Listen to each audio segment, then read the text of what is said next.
Experimentation has always been a big part of my process, especially because I'm often working with a lot of different mediums that I haven't worked before.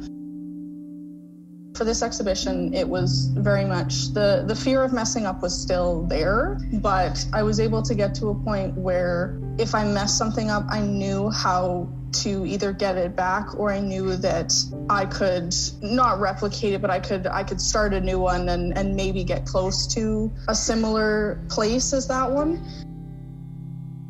In the beginning, it was really hard because I had no idea where I was going, and then as I moved further along with it and kept working with it and understood the way that everything worked together, I was able to just accept that messing up might be a possibility, but that's kind of part of the process in itself too. I have, as an artist, really struggled with including a lot of color in my work. And so over the last few years, I've been really challenging myself to bring more color into my work and use colors that in the past I've avoided. But I really wanted to use a good range of colors where they might find one where it's made out of a combination of their favorite colors and it might catch their attention and pull them in. Initially, I thought about working with very muted, darker colors to relate to that mental health state. But then I thought, because anxiety is existent, no matter what stage of your life you're in, no matter what mental state you're in, you can be in a very good place and anxiety is still kind of in the back of your mind. So I wanted to use vibrant, maybe exciting colors as well to really show that even in those times, it's still there. The ink blots were actually brought on as an exercise before starting a different project. The exercise went where you would make your own ink blots, and then once they dried, you would draw over top of them, and it would provide the inspiration for moving into a different drawing, because I was working with abstract drawing. That project was also centered around anxiety as well. That exercise, it actually birthed this idea for this assignment, because I started making things and then this piece came about that I didn't want to draw on top of, and then I just started making more and more, and then this idea came out of it.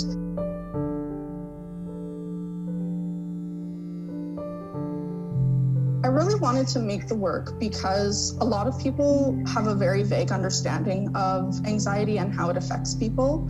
Oftentimes, you see there are memes about anxiety all over the place, and there's like little snippets here and there. But in general, the public doesn't really have an understanding of how physically and mentally anxiety affects people who suffer from it.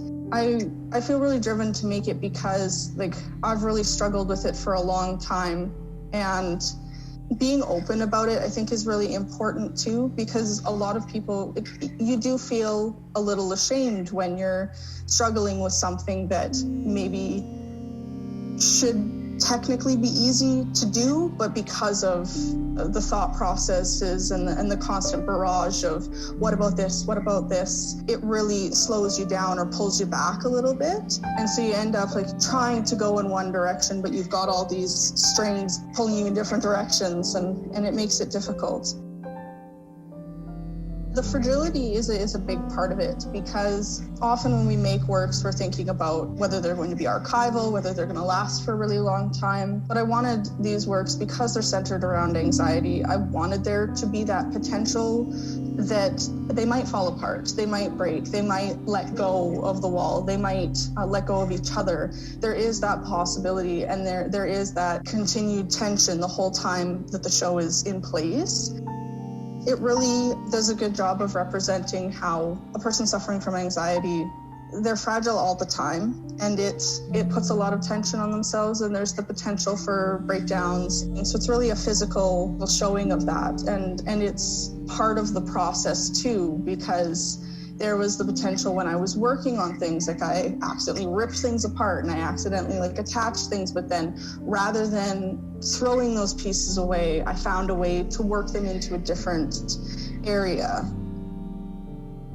You can see a person, you can know a person, and they seem like they're totally fine on the outside, but underneath that anxiety is basically hanging around right behind everything. And I wanted to really represent the difficulty in doing anything in life, because it's not just about, okay, I'm going to do this, because in the back of the mind, there's 6 or 7 or 10 or 20 different things running super fast that almost impede your ability to make a decision.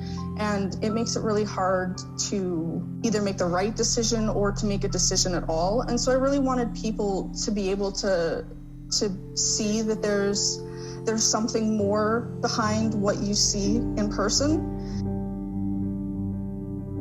The creation of the work was definitely cathartic. Art creation in general is very cathartic for me. I find that it's one of the few moments in life where I'm able to get a more focus on what I'm working on. Like, I feel like I have just a little bit more control over it, and I'm able to basically just kind of shut the blinds. It's there, but it definitely sets it aside a little bit. I'm hoping it encourages people to slow down and take the time to acknowledge that there are these struggles that are unseen. Maybe if a person is having a bit of a harder time, you don't know everything that's going on and everything that they're working through. And it's good to check in on people.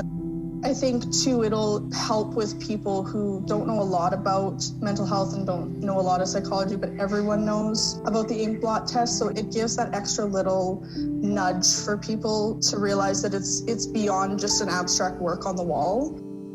There's more than is necessarily right there in front of you. And I think some of the works really do a good job of showing that. There are works where when you're standing far away, there are a lot of elements you won't notice. And then when you actually take the time to step up and get close to it, you can see those elements come out through a slower look.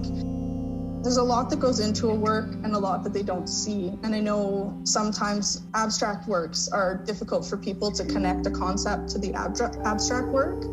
And I want people to recognize that it's a lot about the process, and it's not just about the physical representation, and that it's not just a pretty piece up on the wall. It's very much the work started from the moment I put the first blot of ink on the page. The process of installation was even an experimentation and a trial and error, and I think that there's something beautiful about that.